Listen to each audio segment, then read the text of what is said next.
Good morning, Way Academy. Welcome back for Virtual Dear.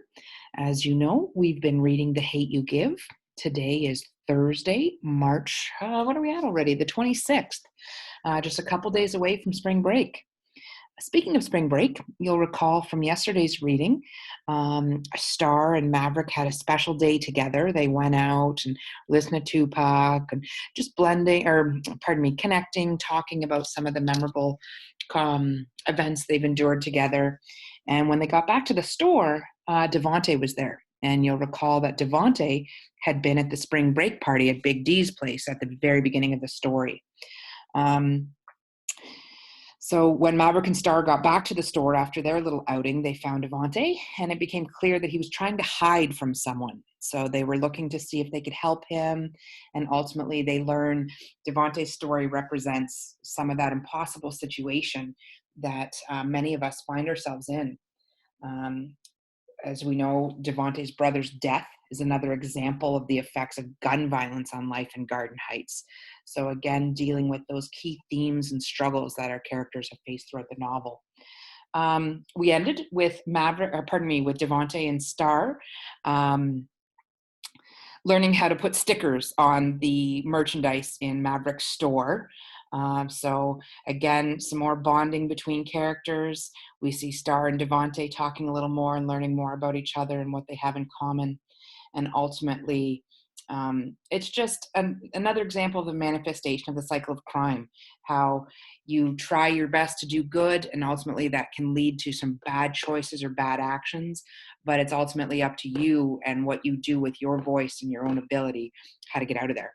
So let's see what happens today. There's a pretty intriguing event that happens when Star goes back to school, and it's kind of emotional how she handles things. So, Monday morning, I knew something was up when I first stepped into Williamson. Folks are quiet, well, whispering really, in little huddles in the halls and the atrium, like they're discussing plays during a basketball game. Haley and Maya find me before I find them. Did you get the text? Haley asks. That's the first thing she says. No hey or anything. I still don't have my phone, so I'm like, what text? She shows me hers. There's a big group text with about 100 names on it. Haley's older brother, Remy, sent out the first message. Protesting today at first period. Then curly-haired dimpled Luke replied, yeah, free day, I'm game. And Remy came back with, that's the point. It's like somebody hit a pause button on my heart. They're protesting for Khalil? Yeah, Haley says, all giddy and stuff. Perfect timing, too. I so did not study for that English exam. This is like the first time Remy actually came up with a good idea to get her to class. I mean, it's kind of messed up that we're protesting a drug dealer's death. But all my Williamson rules go out the door, and Star from Garden Heights shows up. What's that got to do with it? Their mouths open into perfect shaped O's. Like, I mean, if he was a drug dealer, Haley says, that explains why he got killed even though he wasn't doing anything. So it's cool that he got killed? But I thought you were protesting it. We are. God, lighten up, Star. She says, I thought you'd be all over this, considering your obsession on Tumblr lately. And again, that's the social media site where Star had been posting pictures of Emmett Till, and Haley didn't really like that. You know what I say? 1 second from really going off. Leave me alone. Have fun in your little protest. I want to fight every person I pass, Floyd Mayweather style. So, big time boxer. They're so damn excited about getting a day off. Khalil's in a grave. He can't get a day off from that. I live it every single day, too. In class, I toss my backpack on the floor and throw myself into my seat. When Haley and Maya come in, I give them a stank eye and silently dare them to say anything to me. I'm breaking all of my Williamson Star rules with 0 F's to give. Chris gets there before the bell rings, headphones draped around his neck. He comes down my aisle and squeezes my nose, going honk honk, because for some reason it's hilarious to him. Usually I laugh and swat at him, but today, yeah, I'm not in the mood. I just swat. Kinda hard, too. He goes, ow, and gives his hand a quick shake. What's wrong with you? I don't respond. If I open my mouth, I'll explode. He crouches beside my desk and shakes my thigh. Star, you okay? Our teacher, balding, stumpy Mr. Warren, clears his throat. Mr. Bryant, my class is not the love connection. Please have a seat. Chris slides in the desk next to mine. What's wrong with her? He whispers to Haley. She plays dumb and says, Dunno. Mr. Warren tells us to take out our MacBooks. I almost said MacBooks, but our MacBooks, and begins the lesson on British literature. Not even 5 minutes in, someone says, Justice for Khalil! Justice for Khalil, the others chant. Justice for Khalil. Mr. Warren tells them to stop, but they get louder and pound their fists on the desks. I want to puke and scream and cry. My classmates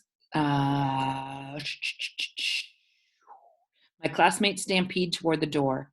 Maya's the last one out. She glances back at me, then at Haley, who motions her to come on. Maya follows her out. I think I'm done following Haley. In the hall, chants for Khalil go off like sirens. Unlike Haley, some of them may not care that he was a drug dealer. They might be almost as upset as I am. But since I know why Remy started this protest, I stay in my seat. And how does she know why? That's right. She was there to witness the entire event.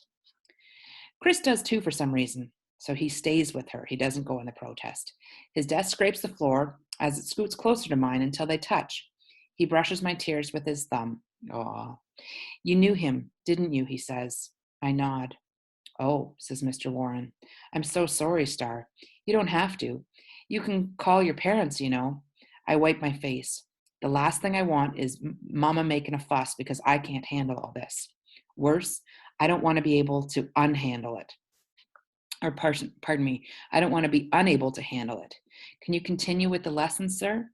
I ask. The distraction would be nice. He smiles, sadly, but does as I ask. For the rest of the day, sometimes Chris and I are the only ones in our classes. Sometimes one or two other people join us. People go out of their way to tell me they think Khalil's death is BS, but that Remy's reason for protesting is BS too. I mean, this sophomore girl comes up to me in the hall and explains that she supports the cause, but decided to go back to class after she heard what they were really protesting. And again, they're just wanting to get out of school. They're using Khalil's death to get a day off of school. They're not protesting any particular message other than wanting out of school.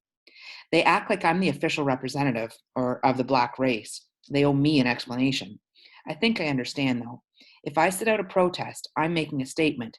But if they sit out a protest, they look racist. Why is that? Yes, again, it's color of their skin. At lunch, Chris and I head to our table near the vending machines. Jess, with her perfect pixie cut, is the only one there, eating cheese fries and reading her phone. Hey, I ask, more than say. I'm surprised she's here. Sup, she nods. Have a seat. As you can see, there's plenty of room. I sit beside her, and Chris sits on the other side of me. Jess and I have played basketball together for 3 years, and she's put her head on my shoulder for 2 of them. But I'm ashamed to admit, I don't know much about her. I do know she's a senior. Her parents are attorneys, and she works at a bookstore. I don't know, or I didn't know, that she'd skipped the protest. I guess I'm staring at her hard because she says I don't use dead people to get out of class. If I wasn't straight, I would totally date her just for saying that. This time, I rest my head on her shoulder. She pats my hair and says, white people do stupid things sometimes. Jess is white. Seven and Layla join us with their trays. Seven holds his fist out to me. I bump it. Seven, Jess says, and they fist bump too. I had no idea they were cool like that. I take it we're protesting the get out of class protest? Yep, Seven says, protesting the get out of class protest. Seven and I get Sakani after school, and he won't shut up about the news cameras that he saw in front of his classroom window, because he's Sakani, and he came into this world looking for a camera. I have too many selfies of him on my phone, giving the light-skinned face, his eyes squinted and eyebrows raised. Are y'all going to be on the news, he asks. Nah, says Seven, don't need to be. We could go home, lock the door, and fight over the TV like we always do. Or we could help Daddy at the store. We go to the store. Daddy stands in the doorway watching a reporter and camera operator set up in front of Mr. Lewis's shop. Of course, when Sakani sees the camera, he says, ooh, I want to be on TV. Shut up, I say. No, you don't. Yes, I do. You don't know what I want. The car stops and Sakani pushes my seat forward, sending my chin into the dashboard as he jumps out. Daddy, I want to be on TV. I rub my chin. His hyper butt is going to kill me one day. Daddy holds Sakani by the shoulders. Calm down, man. You're not going to be on TV. What's going on? Seven asks when we get out. Some cops got jumped around the corner, Daddy says. One arm around Sakani's chest to keep him still. Jumped, I say? Yeah. They pulled them out of their patrol car and stomped them. Grey Boys. The code name for King Lords. I heard what happened at y'all school, Daddy says. Everything cool? Yeah, I give the easy answer. We're good. Mr. Lewis adjusts his clothes and runs a hand over his afro. The reporter says something, and he lets out a belly-jiggling laugh. What's this fool about to say, Daddy wonders. We go live in 5, says the camera operator. And all I can think is, please don't put Mr. Lewis on live TV. 4, 3, 2, 1. All right, guys, we're going to pause there. As you know, we're coming up to our 15-minute time limit. Take a moment just to reflect on your thoughts on protesting. Was there really the right motivation behind this protest? Did Star do the right thing by staying behind? What would you have done if you were in that situation?